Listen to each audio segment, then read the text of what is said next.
હાલ અમદાવાદથી ખૂબ જ દુઃખદ સમાચાર સામે આવી રહ્યા છે। ધોરણ 12ના સાયન્સમાં અભ્યાસ કરતી 16 વર્ષીય વિદ્યાર્થીનીએ ઓનલાઈન ગેમ ફ્રી ફાયરના માધ્યમથી થયેલી મિત્રતા ભારે પડી છે।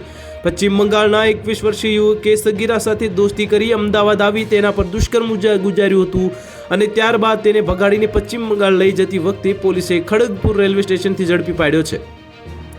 પોલીસ તપાસમાં બહાર આવ્યું છે કે આ તે વિગતો મુજબ પશ્ચિમ બંગાળના છૂટક મજૂરી કરતા આશિફ ઉર્ફે અરમાન મોહમ્મદ અજગરનો જે પરિચય સગીરા સાથે 18 મહિના પહેલા ગેમિંગ દરમિયાન થયો હતો અને બંને એકબીજાના મોબાઈલ નંબરની આપ-લે કર્યા બાદ વોટ્સએપ પર નિયમિત વાતચીત શરૂ થઈ હતી। આ દરમિયાન આરોપીએ સગીરાને પોતાની પ્રેમ જાળમાં ફસાવી હતી।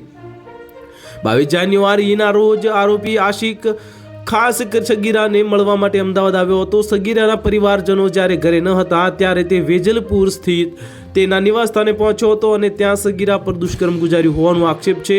ત્યારબાદ 23 જાન્યુઆરીએ તે સગીરાને લલચાવી ફોસલાવીને કાલુપુર રેલવે સ્ટેશનથી ટ્રેન પકડી પશ્ચિમ બંગાળ જવા રવાના થયો હતો। દીકરી ગુમ થતાં ગભરાયેલા પરિવારે વેજલપુર પોલીસનો સંપર્ક સાધ્યો હતો। પોલીસે ત્વરિત કાર્યવાહી કરતા મોબાઈલ લોકેશન અને કોલ રેકોર્ડ્સના આધારે તપાસ તેજ કરી હતી।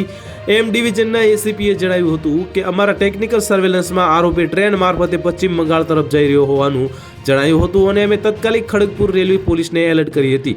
તો હાલ માટે આટલું જ। મળીશું નવી અપડેટ સાથે। જો વિડીયો પસંદ આવતો હોય તો વિડીયોને લાઇક કરી દેજો, ચેનલને સબસ્ક્રાઇબ કરી બાજુમાં આવેલા બેલ આઇકનને દબાવી દો જેથી તમને આવા સમાચારની અપડેટ મળતી રહે।